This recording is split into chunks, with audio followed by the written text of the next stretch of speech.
Hello guys, Said Music right here. Welcome to my YouTube channel. On today's tutorials, I'm going to be teaching you the beginner's roadmap to playing the piano. So without wasting much of your time, let's dive right into it.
So guys, the first step, in our roadmap to becoming a good piano player, we're going to look at the introduction to the piano.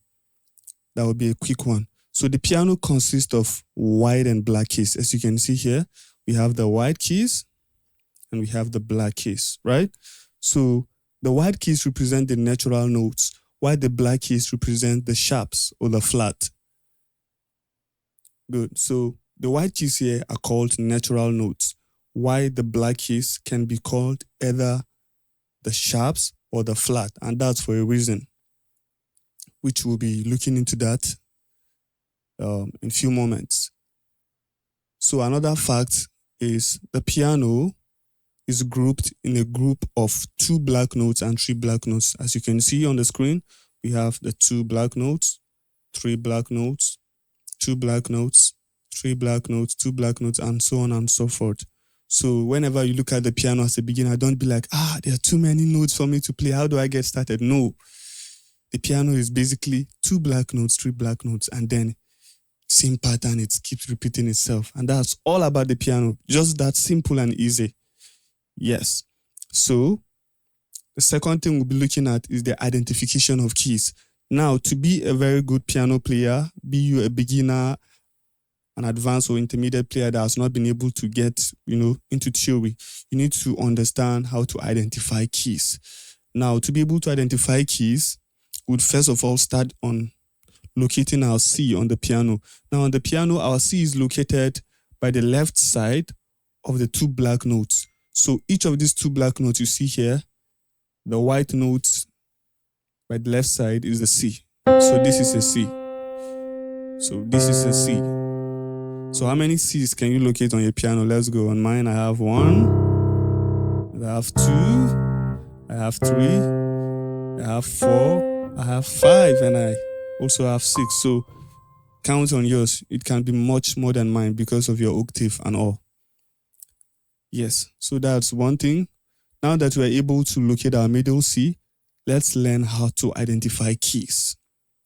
So now, this is our C. Remember I said the black keys are named in sharps. They could be called sharps or flat. So now, the first key we have here is our C. The next key, that is the black key in front of C, is called C sharp. And this is D. So this same C sharp could also be called D flat when we are counting it downwards. So I go again, C, C sharp, same key, or D. We could also call C sharp D flat. So note, C, C sharp, D, D sharp. In other words, C, C sharp can also be called D flat. Now let's move. This is our D. From our D, we have our D sharp. The next key we have is our E. Our E, then our E flat. So note that D sharp can also be called E flat. It's called D flat when ascending and E flat when descending.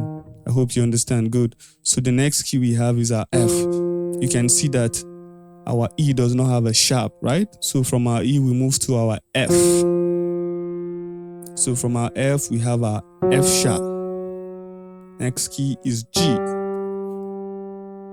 G, we also have G flat. So in other words, F, F sharp, or G flat. You understand the theory behind it now?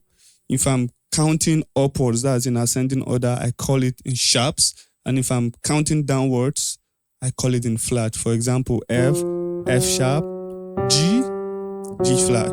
So do not be confused as a beginner when you hear professionals and intermediate players say A flat, A sharp, it depends on the order, either ascending or descending. And I'll tell you why in a bit, but let's move, let's progress. So this is F sharp or G flat. This is G. This is G sharp or A flat. This is A. This is A sharp or A flat. This is A sharp or B flat rather, sorry. This is A sharp, then the next one is B, B flat. So this is A sharp or B flat, B. Now from B, we go back to our C. You can see that's all about the piano keys. So we have basically 12 keys on the piano. We have basically 12 keys. So the remaining are just a repetition of them. You can see. So note that we have 2 keys without sharps. Number 1 is E and number 2 is B. So let's go over our keys again. C, C sharp or D flat, D, D sharp or E flat, E doesn't have a sharp. We move to F, F sharp or G flat, G, G sharp or A flat, A sharp or B flat, B, and B doesn't have a sharp, so we go back to C, right? So you guys can play this video slowly or pause it and take it back to have a clearer understanding while we progress. So if you're enjoying these tutorials, please subscribe, hit the notification bell so you get notified whenever I drop a new post, and like and comment. Thank you guys. So the next thing we're going to be looking at are called intervals. Now, what are intervals? As a beginner or an intermediate player, you need to understand intervals in piano because intervals are the starting point for scales, for chords, and any other embellishment on the piano. So what are intervals?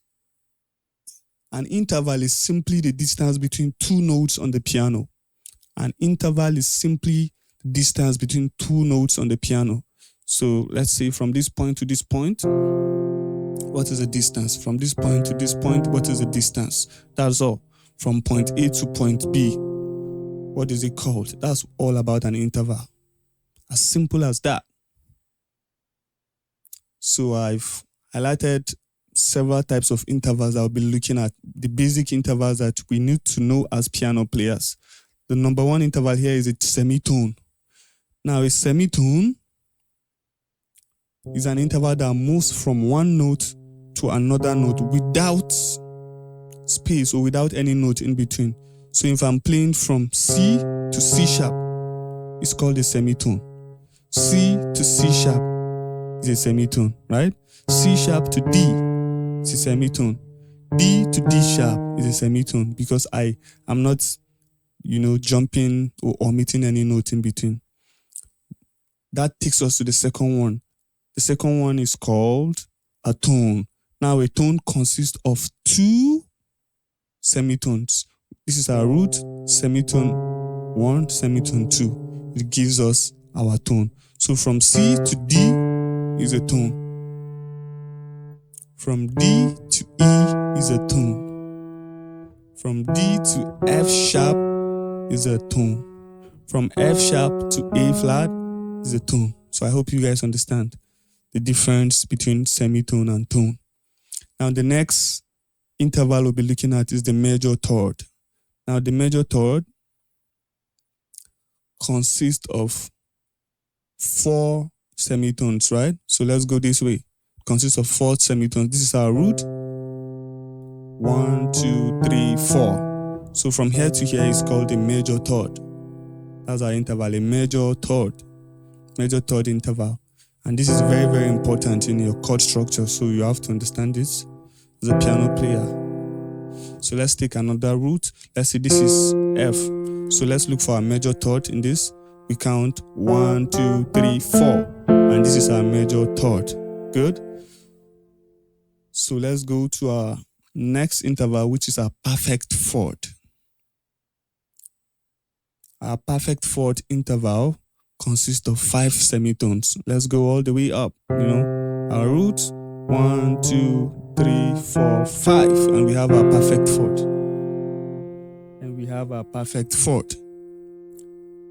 The next interval will be our perfect fifth, which consists of 7 semitones. Our perfect fifth consists of 7 semitones. So let's count. This is our root. Let's say 1, 2, 3, 4, 5, 6, 7. And we have our perfect fifth. Let's take another root. Let's take D as our root. Let's count 7 semitones. 1, 2, 3, 4, 5, 6, 7. And this is our perfect fifth. You can do this on your own.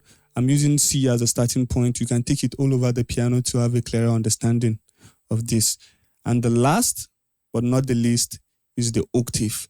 Now, an octave is quite easy and simple because it's basically a repetition of your starting note. Now, when you are playing an octave, you are just playing the same note in a higher pitch. For example, this C to this C is called an octave. It's all same note but difference in pitch. This is bam, and this is bam, bam, bam, bam. The same note but differences in pitch. So this is an interval of an octave. As piano players, we use this a lot.